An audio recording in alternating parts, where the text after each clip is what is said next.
6 inches. That's how close Adelaide Thorne was to 4-year-old Rosalie when the gunfire erupted. Silas Gray's weapon aimed at the child's small body. She had 3 seconds to decide stay hidden behind the shipping container where she was safe or throw herself between the bullets and the girl who called her mama. Adelaide chose the girl. She always chose the girl. But that moment, that impossible choice, that defining instant where Adelaide discovered exactly how brave she could become, that came later. 3 months later to be precise. And it all started with something much simpler than guns and warehouses and life or death decisions. It started with wine. The first bill arrived on a Tuesday. Past due notice, printed in red ink that looked too much like blood. Adelaide stared at it on her kitchen counter, the paper trembling slightly in the draft from her broken window. She'd tried to tape plastic over the crack, but November wind in Manhattan had no mercy. The second bill came Wednesday. Her sister's hospital. This one wasn't red. This one was white clinical professional. But the number at the bottom might as well have been written in her own blood. $200,000 for a heart that was failing, for a sister who was dying, for a surgery that needed to happen in 8 weeks, or Harper Thorne would never see her 29th birthday. Adelaide was 25 years old. She made $18,000 a year waiting tables at the Scarlet Rose, one of Manhattan's most exclusive restaurants. She served wine that cost more than her monthly rent. She smiled at people who wore watches, worth more than her entire life. And every night she went home to a 4th floor walk-up with a broken window and counted the days until her sister died. 8 weeks, 56 days. That's what the doctor said. 56 days to find $200,000 or lose the only family she had left. Adelaide folded the bill carefully, placed it in the drawer with all the others. Then she put on her black server's uniform, tied her hair back in a neat bun, and walked 7 blocks through the cold to the Scarlet Rose. Because rent was due in 3 days. Because Harper's medication cost $300 a week. Because giving up meant Harper died, and Adelaide Thorne had survived too much to give up now. The restaurant glowed like a jewel in the November darkness. Crystal chandeliers, marble floors, the kind of place where silence was expensive and poverty wasn't allowed through the door. Adelaide tied her apron, checked her reflection in the kitchen's steel surface. She looked tired. She was tired. Tired in her bones, in her blood, in the deep places where hope used to live. Table 7, the manager said without looking at her. VIP section, don't screw it up. Table 7 sat in the corner, positioned so everyone in the restaurant could see but no one could hear. Power seat, control position. Adelaide had worked at the Scarlet Rose long enough to recognize the geography of importance. She picked up her order pad, smoothed her apron, and walked into the light. The woman at table 7 wore white. Not ivory, not cream. White, pure as snow and twice as cold. Her dress probably cost 6 months of Adelaide's salary. Her jewelry caught the chandelier light and threw it back like weapons. Diamonds, platinum, markers of a life Adelaide would never understand. But it was her face that stopped the people. Beautiful in the way expensive things are beautiful. Perfect bone structure, perfect skin, perfect everything, except her eyes. Her eyes were the coldest thing Adelaide had ever seen, and Adelaide had seen a lot of cold. Genevieve Ashford. Adelaide knew the name. Everyone who worked at the Scarlet Rose knew the name. You learned it in whispers, in warnings, in stories that ended with people losing their jobs or worse. Genevieve Ashford was engaged to Dominic Castellano, and Dominic Castellano owned half of New York. "Good evening," Adelaide said, keeping her voice neutral, professional, empty of everything except service. "Welcome to the Scarlet Rose. May I start you with something to drink?" Genevieve didn't look up. She was studying the wine list like it had personally offended her. "Bring me the 2015 Bordeaux," she said. Not a request, a command. The Chateau Margaux, chilled to exactly 55 degrees, not 54, not 56. 55. Of course, Adelaide wrote it down, checked it twice.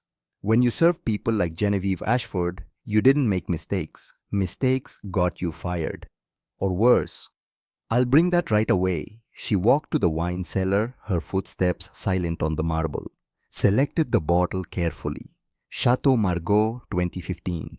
$3,000 for wine that would be gone in an hour. She checked the temperature twice. 55 degrees exactly. Carried it back to table 7 like she was carrying nitroglycerin.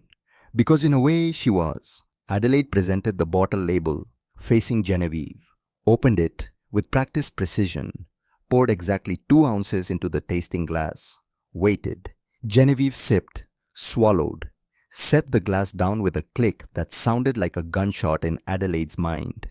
Wrong vintage, Genevieve said. Her voice was honey and razor blades. Sweet enough to draw you close, sharp enough to cut when you arrived. I ordered the 2015. This is clearly the 2016. Adelaide's heart dropped. She looked at the bottle. The label clearly read 2015. She checked it 3 times. She'd examined every detail. There was no mistake, the bottle was correct. But that wasn't the point, was it? Around them, the restaurant had gone silent. Other servers melted into the shadows. The kitchen staff paused at the service window, their faces pale. Even the piano player's fingers stopped moving, frozen above the keys mid-song. Everyone who worked at the Scarlet Rose knew what came next. They'd all seen it before. Genevieve would ask her questions, sweet and poisonous. Then, she would tear her victim apart piece by piece until they begged for mercy that never came. Adelaide had only been working here for 2 weeks, but she'd heard the stories. About the waitress who brought the wrong appetizer and ended up blacklisted from every restaurant in Manhattan. About the busboy who accidentally bumped Genevieve's chair and wound up in the hospital with 2 broken arms. About the manager who tried to defend his staff and lost his restaurant, his savings, and his family. In the span of a month, Genevieve Ashford destroyed people, and she enjoyed every second of it. Ma'am, Adelaide said quietly, her training taking over even as her survival instincts screamed at her to run. That bottle is the 2015 vintage you ordered. You can see the label from where you're sitting. But if you'd prefer something different, I'm happy to bring you another selection. The temperature in the room dropped 10 degrees. Genevieve's smile disappeared. She stood slowly, deliberately. Her chair scraped against the marble floor with a sound like nails on a chalkboard. She was tall, taller than Adelaide, especially in heels that probably cost more than Adelaide's car. Her dress moved like water. Her jewelry caught the light like stars. "Are you?" Genevieve said, each word precise and deadly. "Calling me a liar?" Adelaide felt every eye in the restaurant burning into her back. She knew what the smart move was. Apologize, grovel, beg for forgiveness, accept whatever punishment Genevieve decided to inflict and count herself lucky if she only lost her job. But Adelaide was tired. Tired of struggling to pay rent after losing her research position at Meridian Financial 3 months ago. Tired of being invisible and insignificant. Tired of watching people like Genevieve destroy others for entertainment while everyone else just looked away. Most of all, she was tired of being afraid. Fear had ruled her life for too long. Fear in the foster homes, where she and Harper learned to make themselves small, to never draw attention to, survive by becoming invisible. Fear when the system split them up, sending Harper to one home and Adelaide to another. Fear every day of her childhood, until she turned 18 and could finally protect her sister the way Harper had always protected her. And now, Harper was dying. 8 weeks, 56 days. And Adelaide was supposed to bend and break for a woman who'd never known fear in her entire life now. Not today. "I'm not calling you anything," Adelaide said clearly, meeting Genevieve's cold eyes without flinching.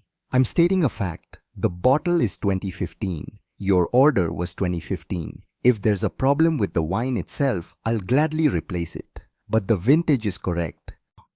For a heartbeat, nobody moved. Nobody breathed. Then Genevieve picked up the wine glass and threw it. The glass flew past Adelaide's head by inches. Crystal shattered against the marble floor behind her. Red wine exploded across white stone like arterial spray. Shards scattered in every direction, glittering under the chandeliers like broken stars. Adelaide didn't move, didn't flinch, didn't even blink. She just stood there, looking at Genevieve with an expression that wasn't quite pity, but close to it, and that more than anything else seemed to enrage the other woman. "You arrogant little—" Genevieve started forward, her hand raised. "That's enough." The voice came from the corner of the restaurant, deep, absolute, the kind of voice that didn't need to be loud to command a room. Dominic Castellanos stood and the entire restaurant seemed to tilt toward him. He moved with the controlled grace of a predator, crossed the floor in smooth, measured steps. His suit was perfectly tailored, dark and expensive. His face was hard angles and sharp edges, the kind of face that revealed nothing. But his eyes were intelligent and calculating, missing nothing. Adelaide had seen him before, of course. He came to the Scarlet Rose 3 times a week, always alone, always in the corner booth. He sat in shadow and read things on his phone and left generous tips. She'd barely registered his presence because he seemed to want to be invisible. But now his attention was focused completely on their confrontation, and Adelaide understood why people feared him. Dominic Castellano didn't need to threaten. He just needed to exist. Genevieve's expression transformed instantly. The rage melted into sweetness. Her voice went soft, almost vulnerable. "Dominic, darling, this waitress has been incredibly disrespectful. She practically called me a liar in front of everyone. The bottle is 2015. Dominic's words cut through her explanation like a knife. Clean, precise, final. "You ordered it yourself 20 minutes ago. I heard you." The color drained from Genevieve's face, then rushed back in a flood of red. Her mouth opened and closed, searching for words that wouldn't come. Being contradicted by the staff was embarrassing. Being contradicted by her fiancé in front of witnesses was humiliating. "I must have been confused." Genevieve managed her voice tight as a wire. "I'm not feeling well. I should go home." She grabbed her designer purse, shot one last venomous look at Adelaide, and swept toward the exit, her shoulder slamming into Adelaide as she passed hard enough to make Adelaide stumble. The door crashed shut behind her. Slowly, like a held breath being released, the restaurant came back to life. Conversations resumed. The piano player's fingers found the keys again. Servers emerged from the shadows, moving like they'd been released from a spell.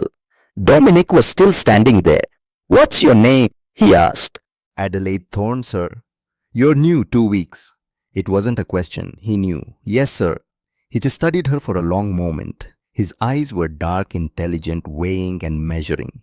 "You're not afraid of consequences." Adelaide met his gaze, held it. "I'm terrified of consequences," she corrected quietly. "But I'm more afraid of what happens to me if I let fear make all my decisions." Something shifted in his expression. Something that might have been respect or interest or recognition. "Interesting answer," he said. Then he walked back to his table, pulled out his phone and made a call. Adelaide finished her shift in a fog of adrenaline and dread. The other servers avoided her. The manager pulled her aside in a voice that trembled, told her she would need to find other employment. Nobody survived crossing Genevieve Ashford.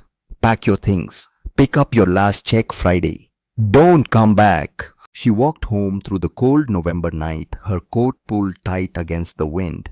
Her apartment was a 4th-floor walk-up in a building that should have been condemned decades ago. The heat barely worked. The window was broken. But it was hers at least until the end of the month when her savings ran out and she couldn't pay rent anymore. She'd lost her job as an investigative researcher 3 months ago when Meridian Financial downsized. She'd spent 2 months burning through savings, sending out resumes. The waitressing job at the Scarlet Rose had been a lifeline. Minimum wage plus tips, barely enough to survive. Now that was gone too. Adelaide climbed the stairs to her apartment, each step feeling heavier than the last. Her mind was already calculating. She had $200 in her checking account. Rent was $800. Harper's medication was $300 a week. The surgery was $200,000 and needed to happen in 8 weeks. The math didn't work. No matter how she arranged the numbers, they didn't add up to survival. She was reaching for her keys when she heard it. The sound of an engine, expensive and quiet. A black Mercedes pulled up to the curb below, sleek as a shadow.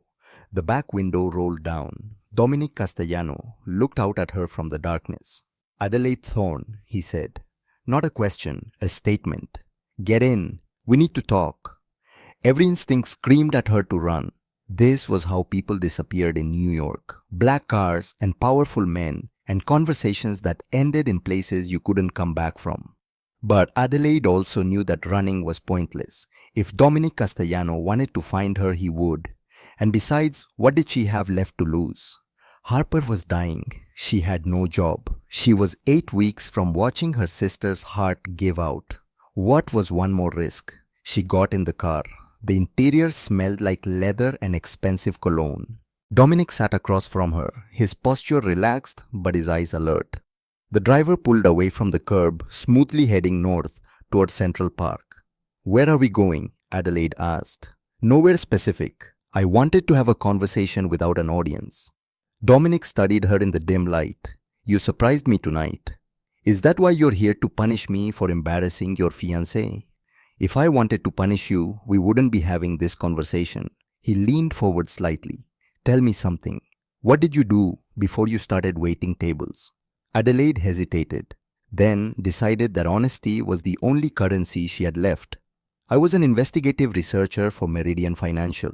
They laid off half the department in August." "Investigative research," he nodded slowly. "That explains some things. You have that look, the one people get when they're trained to see patterns and ask questions." "What do you want from me, Mr. Castellano?" "I want to offer you a job." He said it simply, like he was offering her a cup of coffee. "I need a personal assistant, someone intelligent, observant, capable of thinking clearly under pressure, someone who isn't easily intimidated." His eyes held hers. "Someone who will tell me the truth even when it's uncomfortable." Adelaide stared at him. Of all the things she'd expected, this wasn't on the list. "You don't know anything about me. I know you stood up to Genevieve when everyone else was too terrified to breathe. I know you didn't try to save yourself by blaming someone else. I know you're educated, experienced in research, and currently desperate for employment." He paused. "I know enough." Her mind raced. The offer was impossible, insane. Dominic Castellano was a criminal. Everyone knew it, even if no one could prove it. He controlled the shipping docks, the union contracts, the underground gambling operations. His name appeared in whispered conversations and coded messages. His influence reached into police departments, city hall, boardrooms across the East Coast. Working for him would mean entering a world of violence and corruption, but it would also mean security, money, a chance to stop drowning. "What would I be doing?" she asked carefully. "Managing my schedule, reviewing contracts, handling correspondence, coordinating meetings. I have legitimate business interests, real estate, shipping, logistics, consulting. You would help manage those." He smiled thinly. "I'm not asking you to do anything illegal." "What about the illegal things?"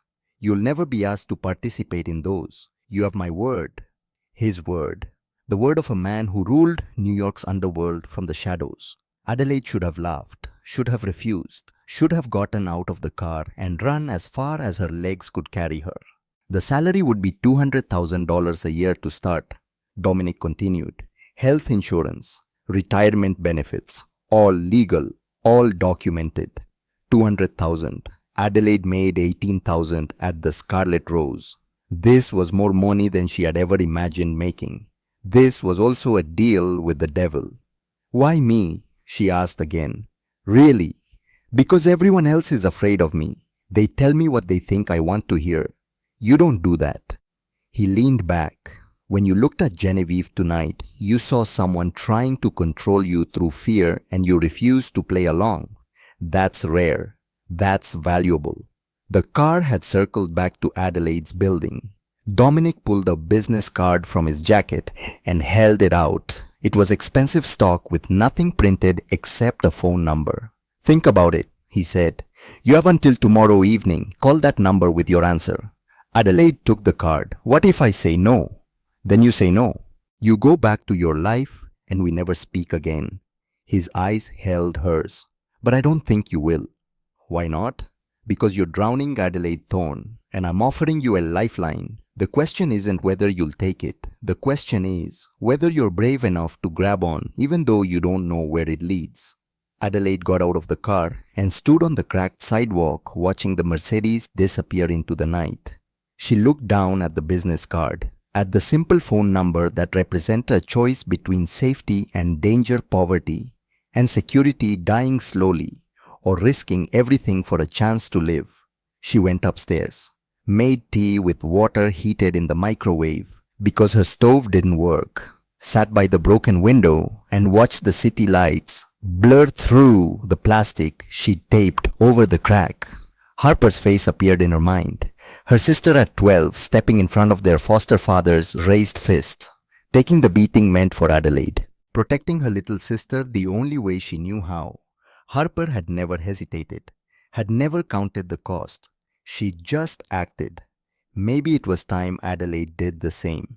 She called the number at 6 o'clock the next evening. "I'll take the job," she said when Dominic answered. "But I need something first." "Name it." "I need a $200,000 advance. My sister needs heart surgery. She has 8 weeks to live without it."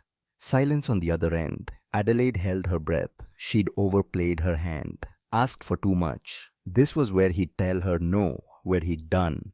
Dominic said, "The surgery will be scheduled for tomorrow. You start Monday, 9 a.m., 525 Fifth Avenue, 42nd floor." He hung up before she could respond. Adelaide stood in her broken apartment, the phone still pressed to her ear, and felt something she hadn't felt in months. Something dangerous and powerful and terrifying. Hope. Monday morning arrived wrapped in cold rain and grey clouds. Adelaide dressed carefully in the best suit she owned, bought second-hand but tailored to fit. She took the subway to Midtown, emerged into a world of glass towers and expensive shoes, and people who moved like they owned the air they breathed. 525 Fifth Avenue disappeared into the clouds. Adelaide stood outside for a long moment looking up. This was it, the point of no return. Once she walked through those doors, she would be part of Dominic Castellano's world. And leaving that world, she suspected wouldn't be as simple as giving notice. She went inside. The 42nd floor was elegant and understated. Hardwood floors, modern art, floor-to-ceiling windows offering views of the city that reminded you exactly how high up you were, exactly how far you could fall. A receptionist directed her to Dominic's office with a smile that was professional and empty. He was already there, standing by the windows, talking on his phone in a language Adelaide didn't recognize. Russian maybe, or something Eastern European. He saw her, gestured for her to enter, finished his conversation, and ended the call. "You're early," he said. "That's good. I value punctuality. I value employment," Adelaide replied. That almost smile flickered across his face, the one she'd seen in the car. "Fair enough, let's begin." He showed her to her desk, her computer, her files. Explained the calendar system, the filing protocols, the people she'd be working with. Everything was organized, efficient, professional. Adelaide's researcher instincts kicked in immediately. She saw the structure, the logic, the careful separation between legitimate business and everything else. "Your primary focus will be on the legal operations," Dominic said. "Real estate acquisitions, shipping contracts, consulting agreements. I have lawyers and accountants who handle the details, but I need someone who can see the bigger picture. Someone who can spot problems before they become disasters." "What about Genevieve?" Adelaide asked. The question had been burning in her mind since she walked in. "She's not going to be happy about this. Genevieve doesn't work here." His voice was cold. "And after last night, she understands there are consequences for her behavior. She'll target me anyway." "Yes, Dominic agreed. She will. That's why you'll report any contact with her immediately. Silas Gray is my head of security. If there's ever a concern, you go through him. He called Silas in. The man who entered was tall and powerfully built, with cold blue eyes and a scar running down his left cheek. He looked at Adelaide with absolute indifference, like she was a piece of furniture that might need to be moved. Silas handles anything sensitive, Dominic explained. If there's ever a security concern, you go through him. Adelaide nodded, but something prickled at the back of her neck. There was something about Silas, something controlled and dangerous that made her uneasy. The way he looked at Dominic, the way he didn't look at her at all. She filed the observation away, old habits from her research days. Notice everything, trust nothing, wait for patterns to emerge. The first week was surprisingly normal. Adelaide managed Dominic's calendar, reviewed contracts, coordinated with lawyers and accountants. Everything seemed legitimate, legal, exactly what Dominic had promised. She began to relax. Maybe this really was just a job. Maybe she could work here, save money, help Harper recover, and eventually move on with her life. Then, Friday afternoon of her second week, Genevieve walked into the office without knocking. Adelaide was alone reviewing an acquisition contract for a property in Brooklyn. She looked up as the door opened, and her body went cold. Genevieve stood in the doorway, wearing white, pristine as armor. Her smile was sharp enough to draw blood. "Hello, Adelaide," she said, closing the door with a soft click. "We need to talk." Adelaide set down her pen carefully, kept her hands visible, kept her voice neutral. "Can I help you with something, Miss Ashford?" "Miss Ashford," Genevieve laughed. The sound was like breaking glass. So formal. But we both know this isn't about professionalism, don't we? She walked around the desk, slowly, deliberately invading Adelaide's space. Her perfume was overwhelming, expensive and suffocating. "I've been watching you." Genevieve continued, perching on the edge of Adelaide's desk. "The way Dominic looks at you, the way he actually listens when you speak, the way his meetings run longer when you're involved." She leaned closer. "Do you know what I see when I look at you?" I really couldn't say. I see a threat. A pretty little nobody who thinks she can insert herself into something she doesn't understand. Genevieve's voice dropped to a whisper. "Dominic and I are building an empire together. We're partners in everything. And then you come along with your innocent eyes and your moral superiority, and suddenly he's questioning things, doubting, changing." Adelaide stood up, maintaining eye contact. "I'm his assistant. I'm here to do a job. Whatever relationship you have with Dominic is none of my business." "Everything about Dominic is my business. That's what it means to be his partner." Genevieve stood as well, forcing Adelaide to step back. "But you're smart, so let me make this very clear. You're here because Dominic finds you amusing. But amusement fades, and when it does, I'll still be over, and I have a very long memory."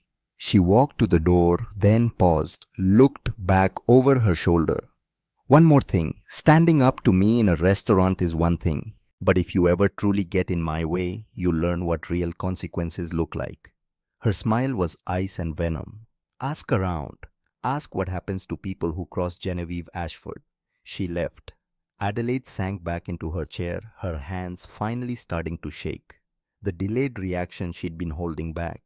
She had walked into the center of something dangerous, and she was beginning to understand that the real threat wasn't Dominic. It was the woman who stood beside him. That evening, Adelaide stayed late, not because she had work to do, but because she needed time to think, to process, to understand exactly what she'd gotten herself into. She was reviewing files when she heard it, soft crying coming from somewhere down the hall. Adelaide followed the sound to Dominic's private office. The door was slightly open. Inside, a little girl sat under the desk, knees pulled to her chest, crying silently. Adelaide knocked softly on the doorframe. The crying stopped immediately. "Hi there," she said gently. "Are you okay?" The girl didn't answer, didn't look up, just stayed curled under the desk like a small animal trying to be invisible. Adelaide had seen that posture before, in mirrors, in her own reflection, when she was young and scared and trying to disappear. She sat down on the floor a few feet away from the desk, Not approaching, not crowding, just being present. My name is Adelaide, she said softly. But most people call me Addie. You don't have to talk if you don't want to. Sometimes it's nice to just be quiet with someone. Silence. Then, slowly the little girl emerged from under the desk. She had dark curls and eyes that looked too old for her small face. 4 years old, maybe 5. Wearing pajamas with stars on them. I'm Rosalie, she whispered. So quiet Adelaide almost didn't hear. That's a beautiful name. Are you waiting for your daddy? A small nod. He'll be back soon. Do you want to wait together? Another nod.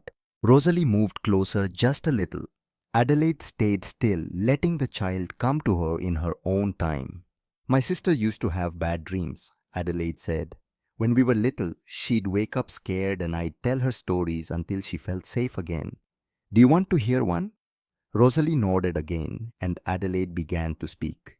She told a story about stars that fell from the sky and turned into flowers, about brave girls who learned to fly, about finding family in unexpected places.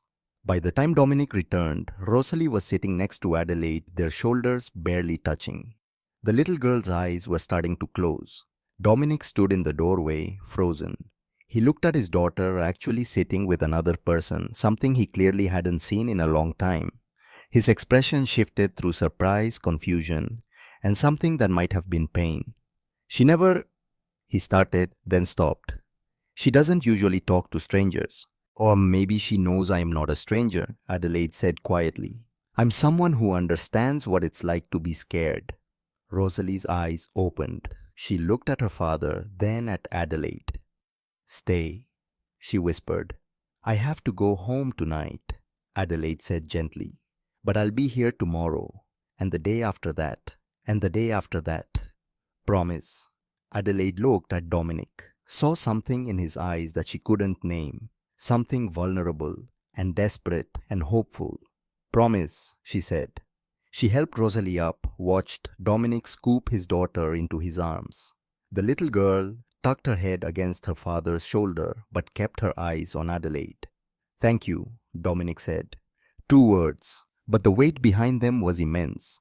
Adelaide just nodded. She gathered her things, said goodnight and left.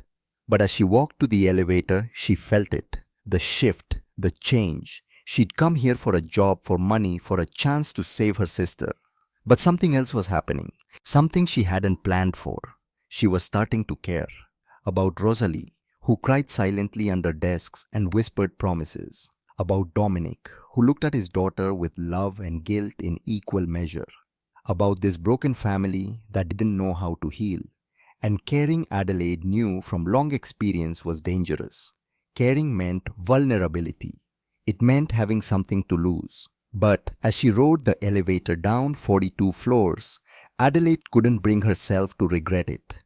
She'd spent too much of her life protecting herself, building walls, staying safe. Maybe it was time to risk being human again. The elevator doors opened. Adelaide walked out into the Manhattan night. Above her, in an office 42 floors up, Genevieve Ashford watched security footage of Adelaide sitting on the floor with Rosalie. Watched the little girl lean against the stranger.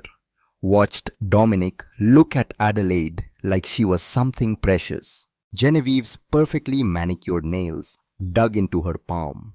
Her smile was a thin line of rage. The game had changed. The waitress wasn't just an employee anymore.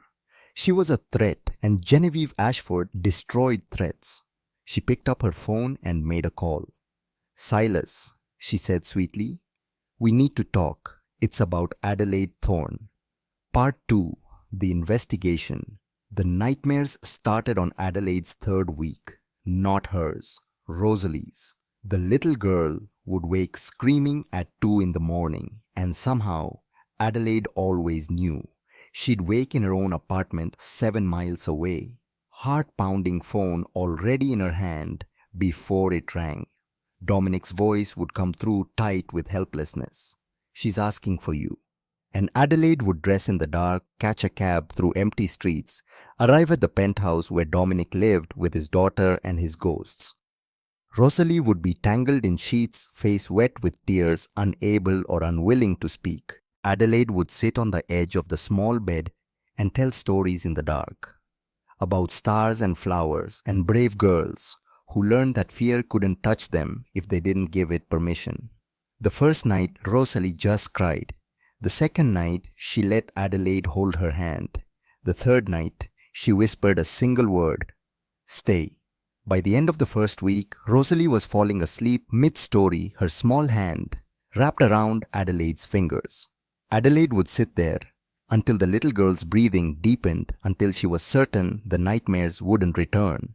Then she'd slip out quietly, exchange a wordless nod with Dominic in the hallway, and go back to her own empty apartment.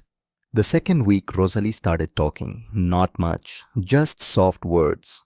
"Can you read the star story again? I like when you're here. Will you come back?" Always, Adelaide promised. Always. The third week, as Adelaide was tucking her in after a particularly bad nightmare, Rosalie looked up with those two old eyes and whispered, "Mama." Adelaide's heart stopped. She looked at the doorway where Dominic stood in shadow watching. His expression was unreadable, but his eyes were wet. "No, sweetheart," Adelaide said gently, though something in her chest was cracking open. "I'm Addie. Just Addie. Mama Addie." Rosalie's voice was so small, so hopeful. Adelaide couldn't speak, couldn't breathe. She just held the little girl and felt Dominic's presence in the doorway and understood that she had crossed a line she couldn't uncross. She cared about this child deeply, completely, in a way that terrified her. Rosalie fell asleep whispering "Mama Addie" over and over like a prayer. The days developed their own rhythm. Adelaide would arrive at the office. At 8, review contracts and correspondence, manage Dominic's increasingly complex schedule. Legitimate business, all of it. Real estate acquisitions in Brooklyn, shipping contracts for the docks, consulting agreements with companies that needed security or logistics expertise. But there were also the meetings she wasn't invited to. The phone calls Dominic took in Russian or Italian. The files that were never on her computer. The men who came and went through a different elevator wearing expensive suits and hard eyes. Adelaide understood the separation. There was the world she was allowed to see clean and legal and documented, and there was the world beneath the empire of shadows that Dominic ruled but never discussed with her. She respected that boundary. She had no desire to know about the violence and corruption that funded the legitimate businesses she managed. She was here for a job, for her sister's life, for survival. But her researcher instincts never really went to sleep. It started small. Patterns she noticed without meaning to. Silas Gray and Genevieve Ashford were always the last two people to leave Dominic's office after strategic meetings. They took phone calls at the same time, often within minutes of each other. They left the building heading in the same direction. Once was coincidence, twice was pattern. By the 7th time Adelaide observed it, her investigative training was screaming at her. She told herself it meant nothing. Silas was head of security. Genevieve was Dominic's fiancée. They probably coordinated on protection details or event planning or any of a dozen legitimate reasons. But her instincts whispered otherwise. She was working late on a Thursday, week 5 of her employment, reviewing an acquisition proposal for a warehouse complex in Red Hook when she heard them. Voices in the hallway, low and urgent. She recognized Silas's rumble immediately, and then Genevieve's laugh, soft and intimate in a way that made Adelaide's skin prickle. Adelaide stayed very still. She wasn't trying to eavesdrop, but the door was open, and she couldn't help what she heard. "He's starting to trust her," Genevieve said. "Did you see how he looks at her like she's something precious?" Then we moved the timeline up. Silas's voice was cold, practical. "Before she becomes a real problem." She's already a problem. That little scene with Rosalie. Dominic's actually smiling again. It's disgusting. Jealous. Protective. A pause. Then softer, more intimate. "We've waited 7 years, Silas. I won't let some nobody waitress ruin this now." Their voices faded as they moved toward the elevators. Adelaide sat frozen at her desk, her mind racing. 7 years. They'd known each other for 7 years. And the way Genevieve said his name, the intimacy in her voice, the possessiveness. This wasn't professional coordination. This was personal. Adelaide opened her computer and did something she knew she shouldn't. She accessed the employee database searching for Silas Gray's hire date. Found it 8 years and 3 months ago. Before Genevieve. Before the engagement. Before everything. Her research instincts kicked into overdrive. This was a pattern. This meant something. She created a new file on her personal laptop, labeled it simply Observations, started documenting dates, times, behaviors, building a timeline the way she'd been trained at Meridian Financial. She was careful. She only accessed information she was authorized to see. She didn't hack, didn't break into files, didn't cross any lines that would get her fired or worse. She just observed, recorded, waited for more pieces to fall into place. But she wasn't careful enough. Because while Adelaide was watching Silas and Genevieve, they were watching her too. By week 6, Rosalie was transformed. Not completely, not suddenly, but in small beautiful ways. She started making eye contact more often. Started speaking in full sentences though, still softly. Started eating better, sleeping better, laughing occasionally at Adelaide's terrible jokes. One evening as Adelaide was reading a bedtime story, Rosalie interrupted. "Miss Addie." "Yes, sweetheart."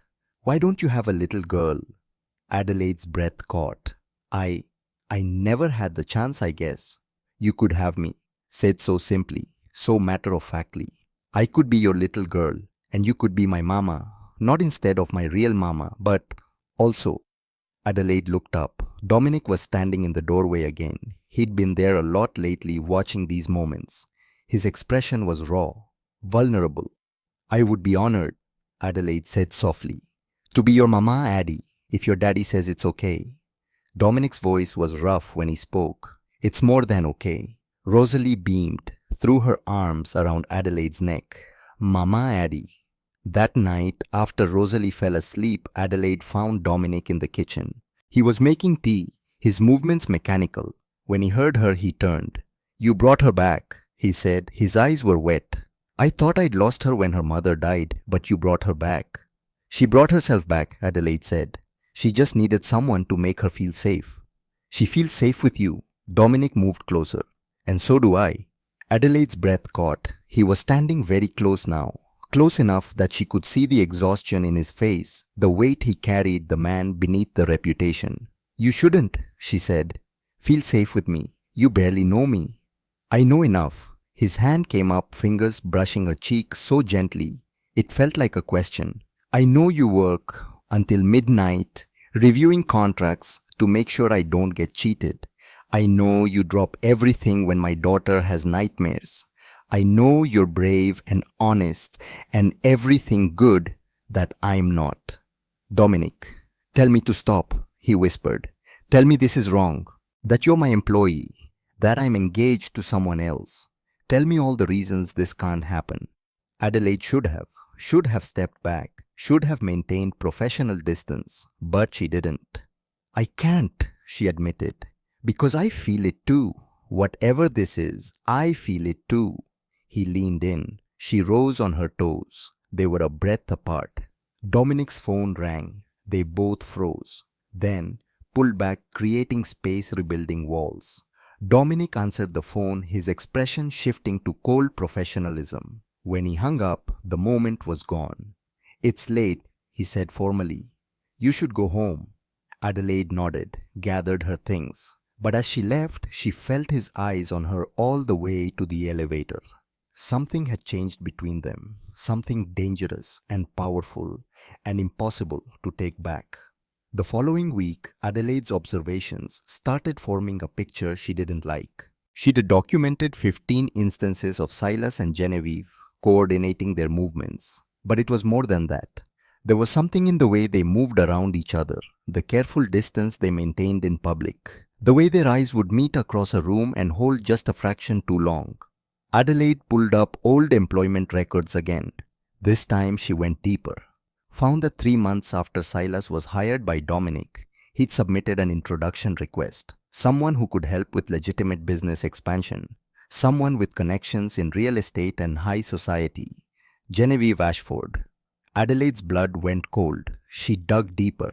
Found that before working for Dominic, Silas had been employed by the Moretti family. Everyone in New York knew the Morettis. They were Dominic's primary rivals. The two families had been fighting for control of the underworld for decades. Silas had worked for the Morettis for 6 months. Then he left. 3 months later, he applied to work for Dominic, got hired. 3 months after that, he introduced Genevieve. This wasn't coincidence. This was planning. Adelaide spent the next 3 days working late, cross-referencing everything she could access. Financial records, meeting logs, travel schedules, and she found discrepancies, small ones. 2.3 million in total over the past 2 years routed through offshore accounts via shell companies. The transactions were authorized with legitimate access codes. But they were suspicious, too regular, too careful, too hidden. Adelaide was good at her job, and her job at Meridian Financial had been finding exactly this kind of fraud. She started documenting everything, building a case. Not because she planned to do anything with it, but because her instincts told her something was very wrong and she needed to understand what. She was so focused on the evidence that she didn't notice she was being watched. Didn't notice that the security cameras captured her working late. Didn't notice that someone with access to those feeds was documenting her movements just as carefully as she was documenting theirs. Didn't notice the trap closing around her until it was too late. She arrived at the office on a Wednesday morning, week 8 of her employment, to find Dominic waiting. But his expression wasn't warm. It was cold, closed, the face he showed to enemies. Silas Gray stood beside him, arms crossed, watching her like a predator watching prey. Adelaide's stomach dropped. This was it. They'd found out about her file, about her observations, about her investigation.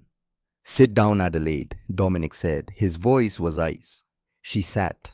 Her heart hammered against her ribs. She forced herself to stay calm, to breathe, to think. Dominic slid a folder across the desk. "Care to explain these?" Adelaide opened the folder with hands that wanted to shake. Inside were bank statements. Financial transfers. $2.3 million moved from Dominic's accounts to offshore holdings. Every transfer authorized with access codes, every transaction routed through intermediary accounts, and every single offshore account was registered in Adelaide Thorne's name. Adelaide's vision tunneled.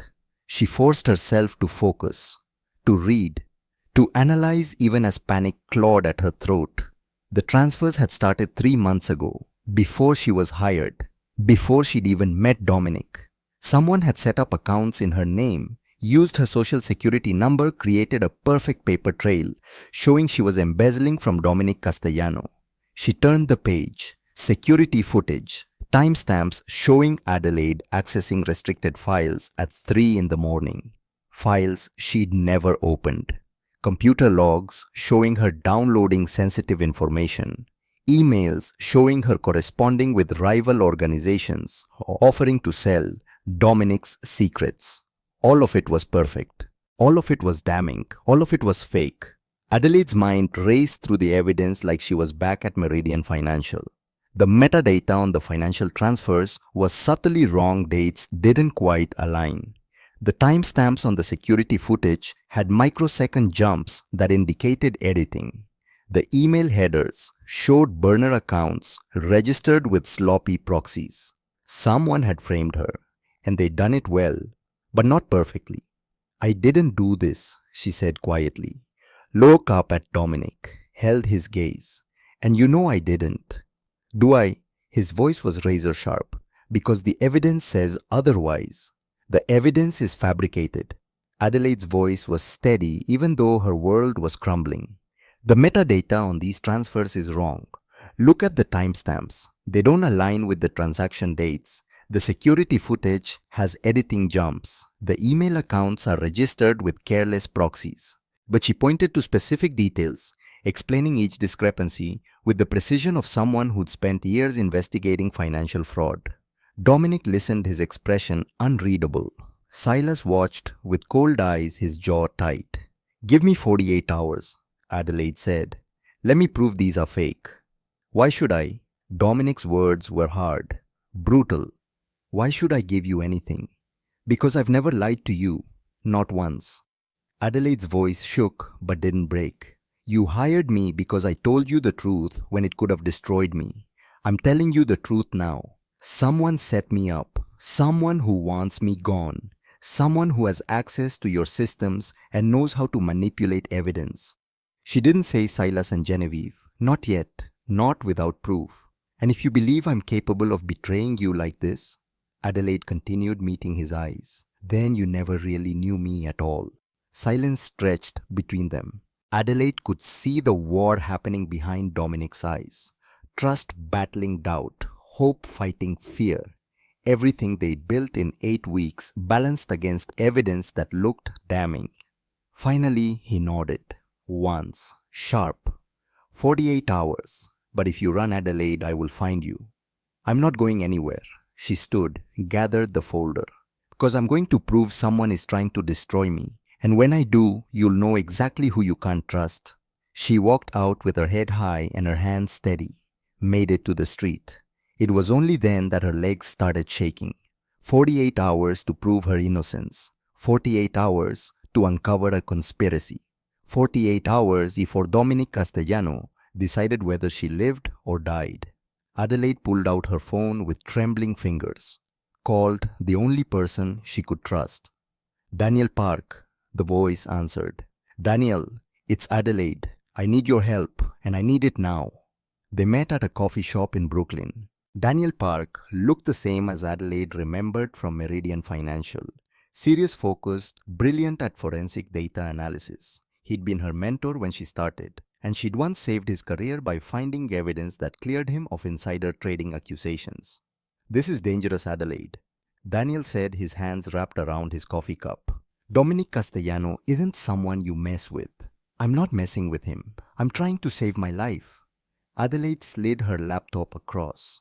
"I need you to analyze these files. Someone faked all of it, and I need to prove how." Daniel opened the folder. She watched his face go pale as he registered what he was looking at. "Adelaide, this is sophisticated. Whoever did this had access to serious resources. Can you trace it?" "I can try, but this is going to take time." "We don't have time. We have 36 hours. Adelaide leaned forward. "Please, Daniel, you're the best forensic analyst I know. If anyone can crack this, it's you." He looked at her, really looked, saw the desperation, the fear, the determination. "You really didn't do this." "I really didn't." "Okay." He pulled the laptop closer. "Let's figure out who did." They worked through the night. Daniel dissected the files, while Adelaide took notes, asked the questions, pushed him to dig deeper. The coffee shop closed at midnight. They moved to Daniel's apartment, spread documents across his dining table, and kept going. The financial transfers were the first breakthrough. Daniel traced the access codes used to authorize the transactions. They were legitimate codes belonging to Silas Gray's security clearance, but they'd been used remotely from an IP address that wasn't Silas's usual computer. Someone cloned his credentials, Daniel said, around 3 in the morning. Used them to make the transfers look internally authorized. But they got sloppy here. The IP trace goes back to a shell company. Adelaide's pulse quickened. "Can you trace the shell company?" "Already on it." Daniel pulled up corporate registration documents. The shell company was registered in Delaware under a generic name, but the registration used a credit card for filing fees. That card was linked to an account in Genevieve Ashford's maiden name, Whitmore. Adelaide stared at the screen. Genevieve. The security footage was next. It had been professionally edited but not perfectly.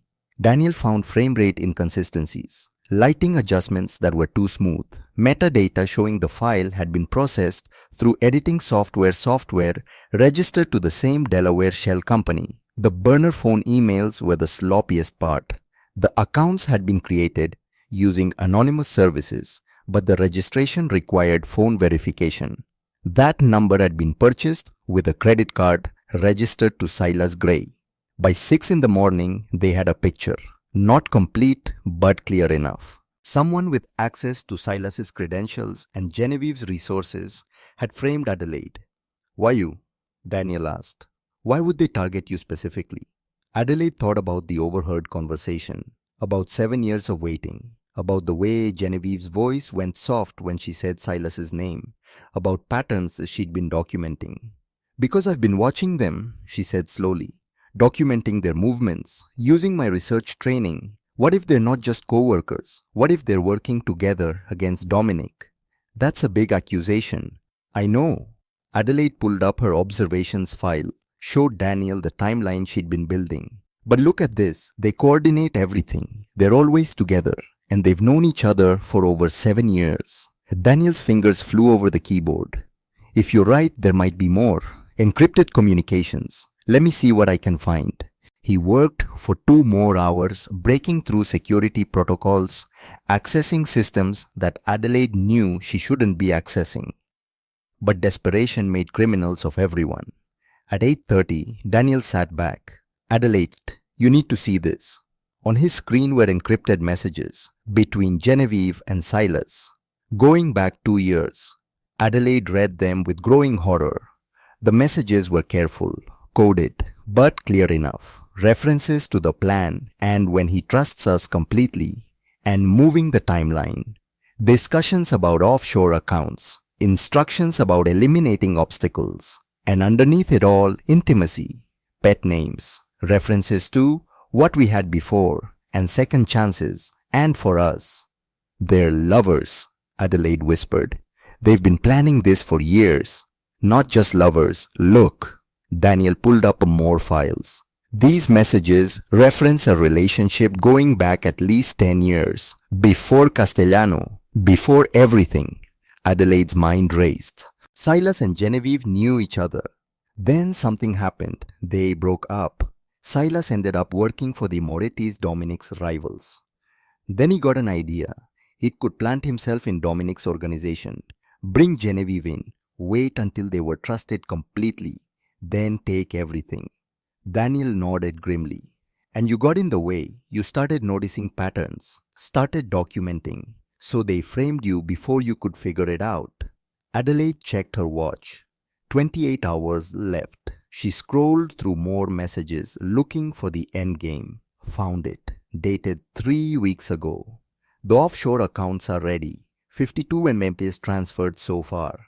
Once we eliminate the obstacles, we move to phase 3. Remember why we started this for us, for what we deserved for revenge." "This isn't just about money," Adelaide said. "They want to destroy Dominic." Daniel pointed to another message. "They're planning something big, a final move, but it doesn't say what." Adelaide compiled everything into a single encrypted file. Every piece of evidence, every email, every timeline, every connection. It wasn't complete, but it was enough. Enough to prove her innocence. Enough to show Dominic who his real enemies were. She looked at Daniel. "Thank you. I need to go." "Adelaide." He caught her arm. "Be careful. If they find out you know, they'll try to kill me anyway. At least this way I'll take them down with me." She left Brooklyn as the sun climbed toward noon. 36 hours since the confrontation. 12 hours left on Dominic's deadline. Adelaide rode the subway back to Manhattan, the encrypted drive in her bag, feeling like it weighed 1,000 pounds. This was it. The moment of truth. Either Dominic would believe her or she was dead. She arrived at 525 Fifth Avenue at 2 in the afternoon. The receptionist looked at her with something like pity. Adelaide walked into Dominic's office without knocking. He was there standing by the windows looking out at the city. He turned when she entered. His face was haggard. He hadn't slept. Neither had she. Silas Gray was there too, and Genevieve sitting in one of the leather chairs, looking cool and composed and certain of her victory. Adelaide held up the encrypted drive. "Read it," she said to Dominic. "All of it, and then you'll know exactly who you can't trust." She set it on his desk, walked to the window, looked out at the city she'd been fighting to survive in, and waited. Dominic picked up the drive. inserted it into his computer, started reading. Adelaide watched his reflection in the window, watched his expression shift from skepticism to shock to devastation to a cold, terrible rage. He read for 20 minutes. Every email, every timeline, every piece of evidence Adelaide and Daniel had compiled through the night.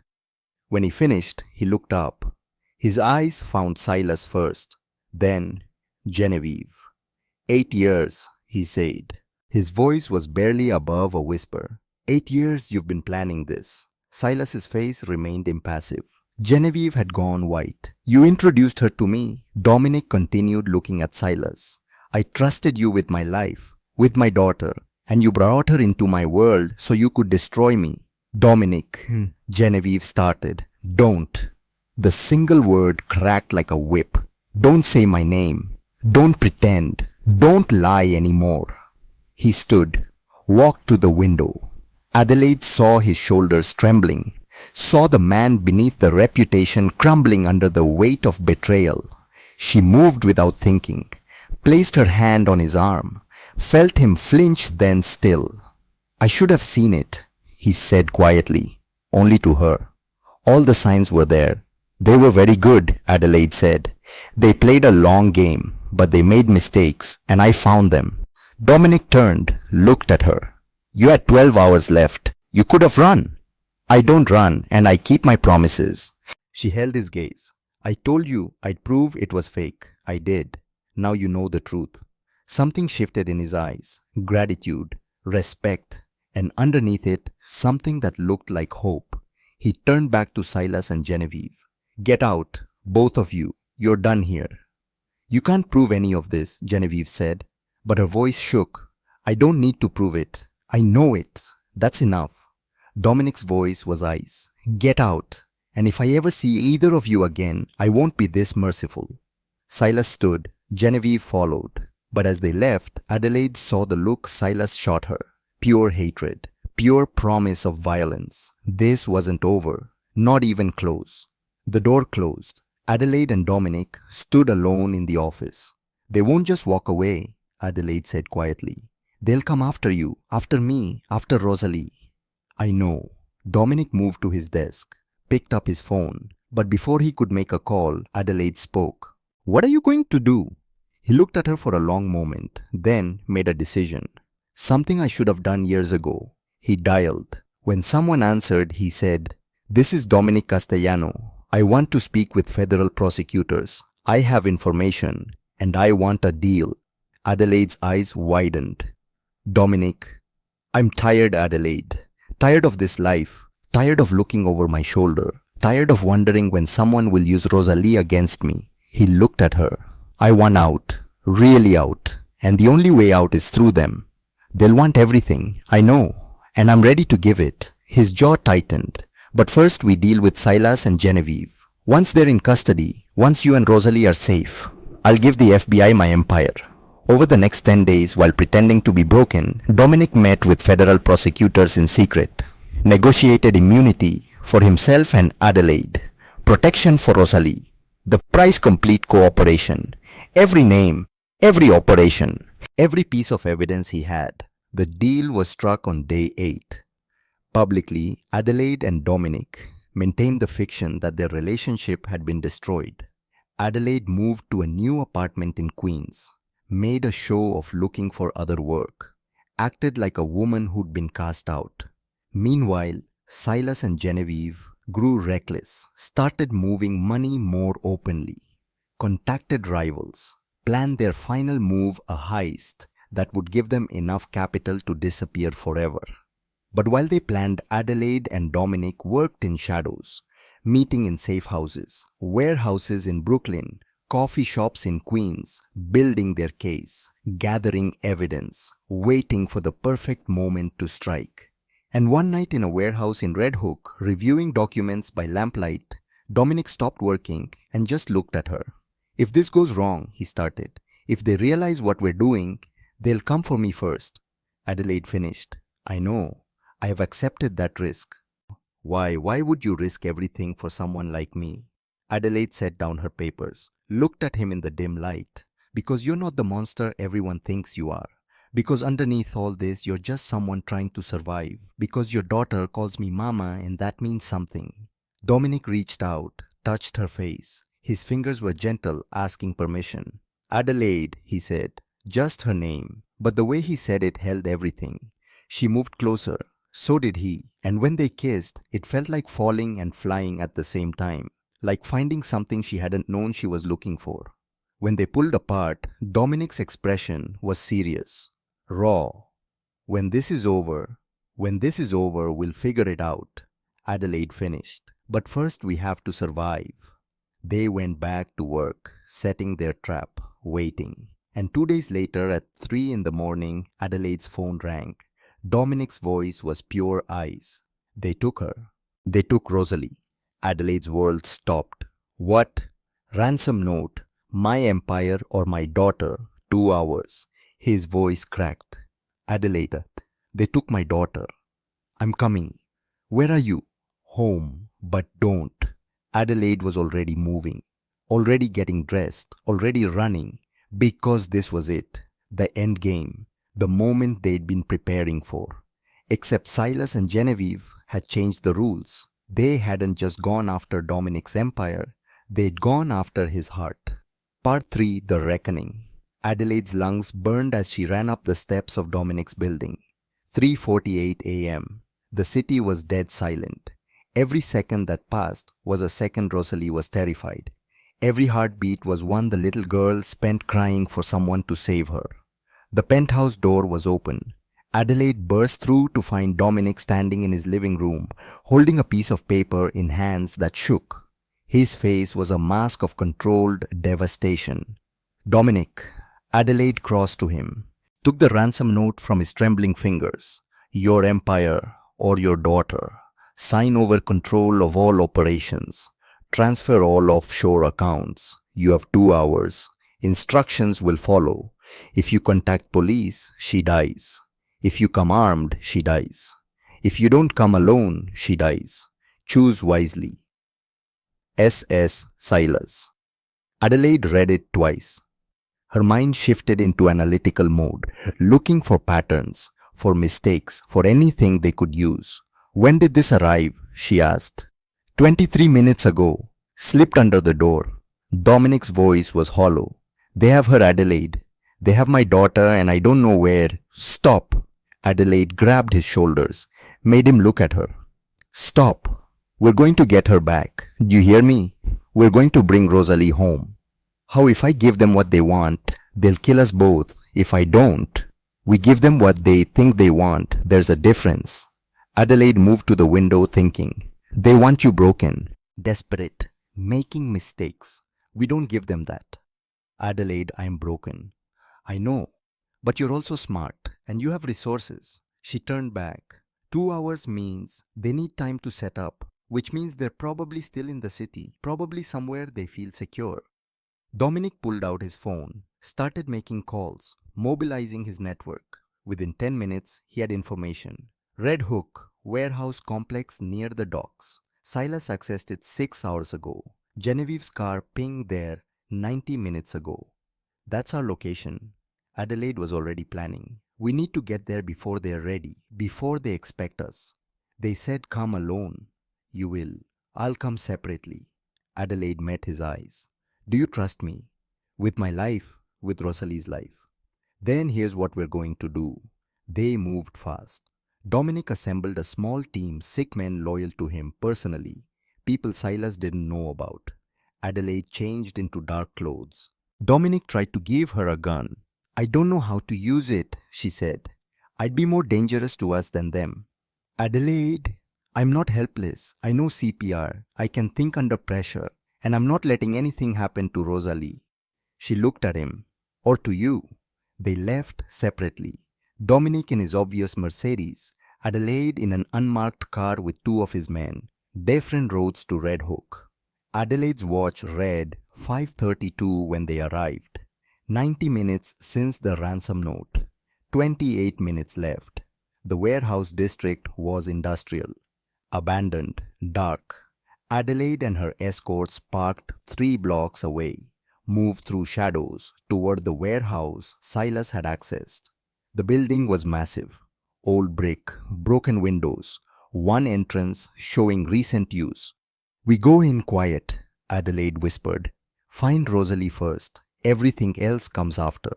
They entered through a side door. Inside the warehouse was a maze of shipping containers and old machinery. Adelaide moved carefully, every sense alert. She heard voices. Male. Coming from deeper inside. She gestured for her escorts to circle around. She would approach directly.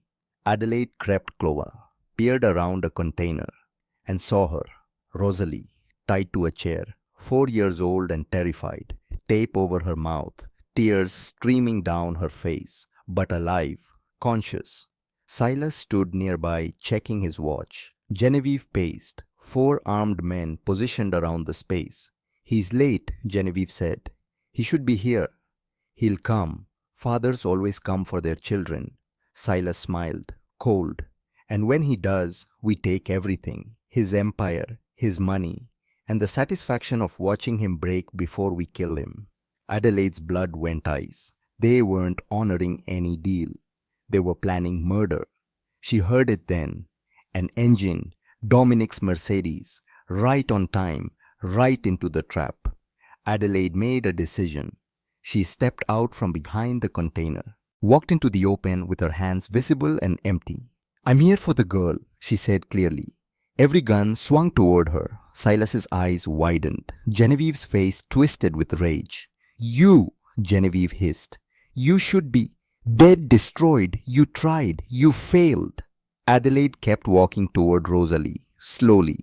"Let her go. She's 4 years old. She has nothing to do with this. She has everything to do with this." Silas blocked Adelaide's path. "She's the leverage. Then take me instead. I'm the one who exposed you. I'm the one who ruined your plan. I'm the one you really want." Outside, a car door slammed. Footsteps. Dominic walking into the trap as instructed. "You're nothing," Silas said, pulling his gun, pointing it at Adelaide's chest. A nobody waitress who thought she could challenge Genevieve. A fool who thought she could investigate us. "Maybe," Adelaide said, "but this nobody destroyed your 7-year plan in 10 days. This fool gave Dominic everything he needed to know exactly who you are." Dominic appeared in the warehouse entrance, stopped when he saw the scene. Adelaide standing in the open, Rosalie tied to a chair, Silas with a gun aimed at Adelaide's heart. "Let them both go," Dominic said. His voice was eerily calm.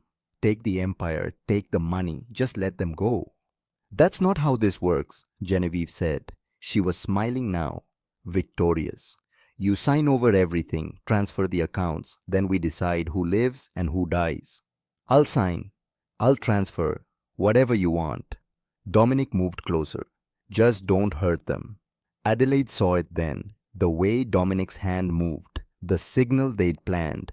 His team was in position, outside, waiting, but inside they were still outnumbered, still outgunned. Adelaide needed to create an opening, needed to do something unexpected. She looked at Rosalie. The little girl's eyes were wide with terror. But when she saw Adelaide, something changed. Recognition, hope, trust. Adelaide remembered, years ago, foster home. Harper stepping between Adelaide and their foster father's fist, protecting her even though it meant pain. Adelaide had spent her life being protected, being saved. Not anymore. "Silas," she said, "before you pull that trigger, answer one question. Was it worth it? 7 years of your life dedicated to revenge. Is this who you wanted to become?" Silas's expression darkened. "You don't know anything. I know you loved Genevieve. I know something went wrong. I know you spent years trying to get back to her." Adelaide gestured around the warehouse. "But look at what you became. You're pointing guns at a 4-year-old. Is this what you wanted? Is this worth your soul?" "Shut up!" Genevieve snapped, but something flickered in Silas's eyes. Doubt, or regret, or the ghost of the man he used to be. Adelaide moved, not toward the gun, toward Rosalie. She threw herself between Silas and the child, grabbed the chair, tilted it backward, taking Rosalie down behind a container. Gunfire erupted, but not from inside, from outside. Dominic's team breaching the perimeter, windows shattering, doors crashing, flashbangs exploding with light and sound. Adelaide covered Rosalie's body with her own, felt the chair legs dig into her ribs, heard bullets ricocheting off metal, heard shouting and chaos. Strong hands grabbed her, pulled her and Rosalie behind better cover. One of Dominic's men, his face grim. "Stay down." Adelaide worked at Rosalie's restraints, got the tape off the little girl's mouth. Rosalie immediately started crying. "Mama, I've got you, baby. I've got you. You're safe." The firefight lasted maybe 90 seconds. When it ended, 3 of Silas's men were down. The 4th had surrendered. Dominic's team had the warehouse secured, but Silas and Genevieve were gone. Adelaide held Rosalie tight. "Where's your daddy?" "We need to find your daddy." "Here." Dominic appeared through the smoke. His suit was torn, blood on his face from a cut above his eye, but alive, moving.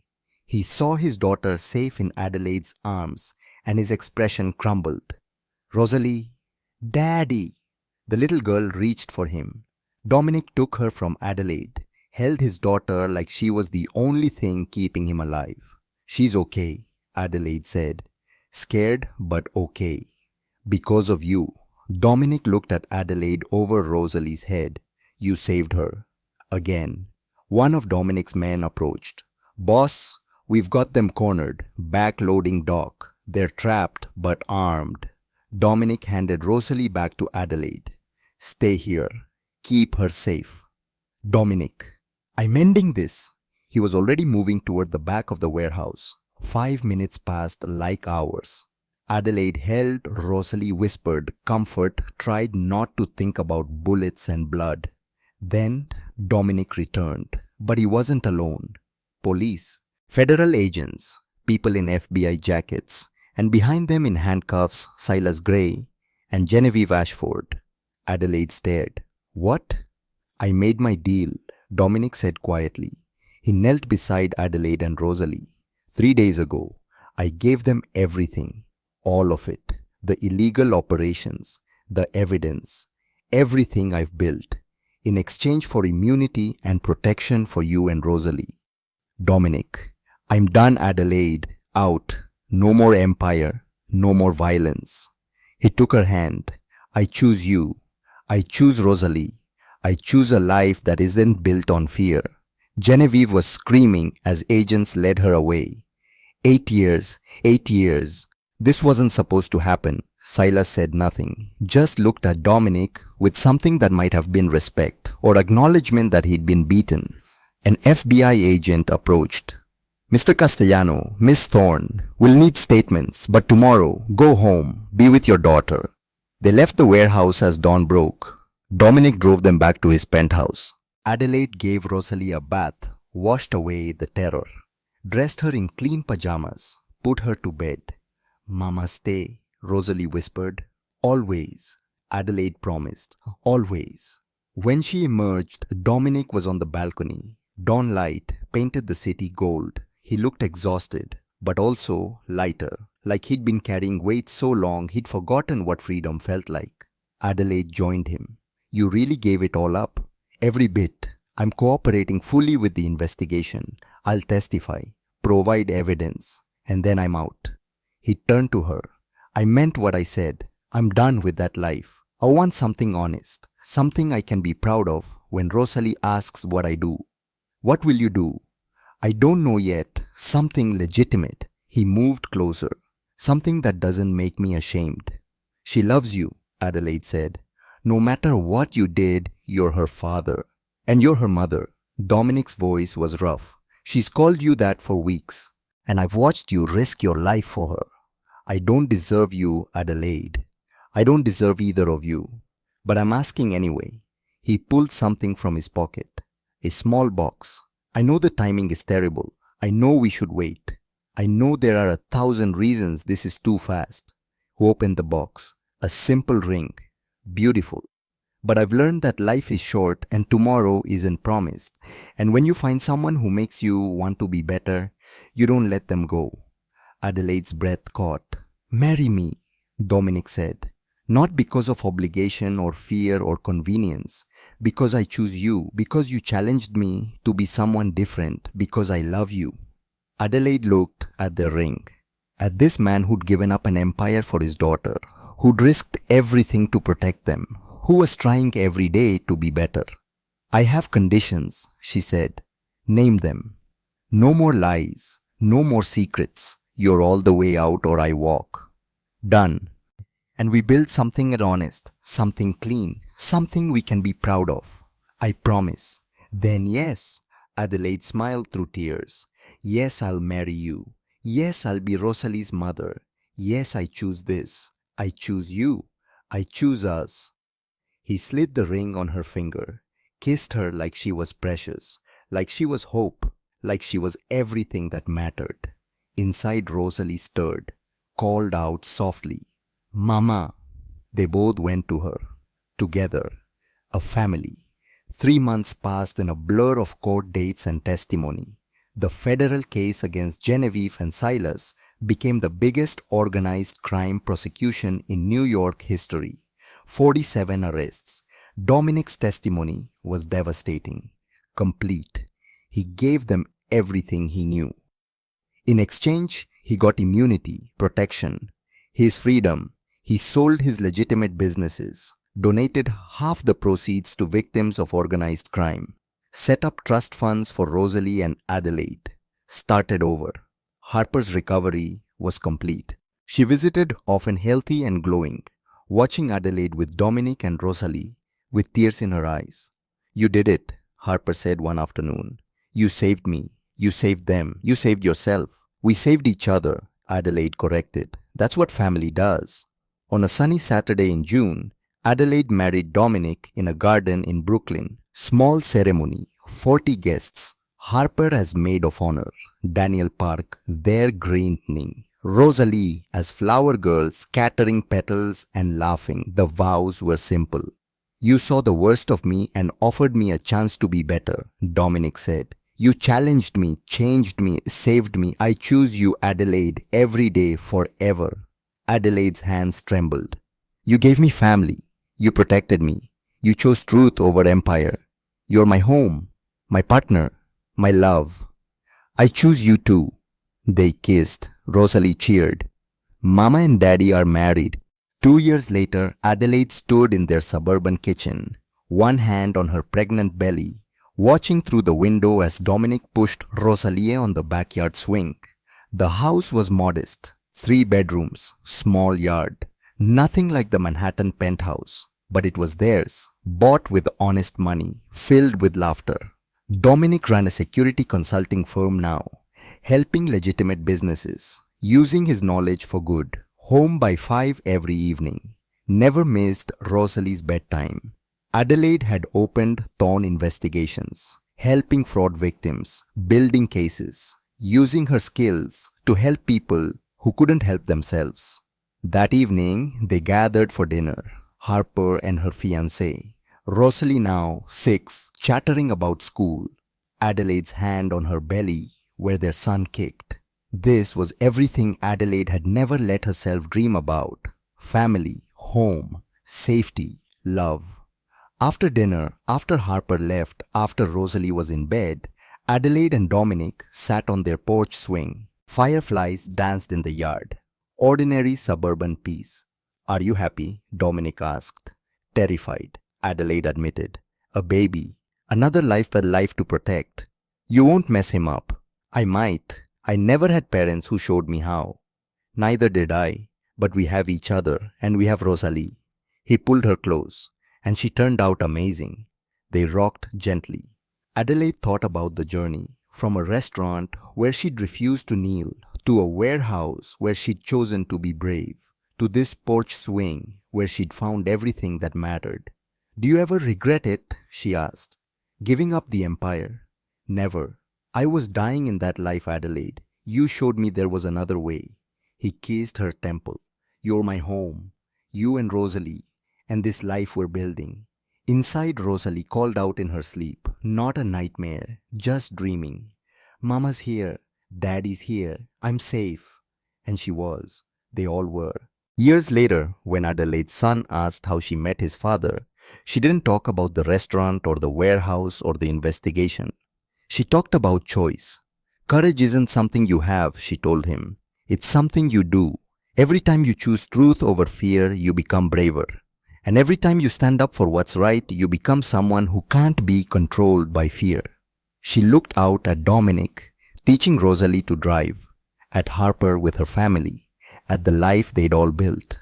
I tell anyone who's scared that the greatest love stories often start with the bravest confrontations, that standing up isn't selfishness, it's survival, and that family isn't just who you're born to, it's who you choose. Her son hugged her. I'm glad you chose Dad. Me too, baby. Me too. And she was, every single day. Adelaide Thorne had started as a waitress who dared to challenge a queen. She'd become a mother, a wife, an investigator, a woman who'd saved lives and changed their destinies. But most importantly, she'd become someone who knew her own worth, who refused to let fear make her choices, who chose courage every single day. That was the real victory, not the arrests or the justice or the happy ending, but the knowledge that she'd looked fear in the face and said no, that she'd chosen truth when lies were easier, that she'd loved when love felt impossible. She'd chosen, and her choice had changed everything.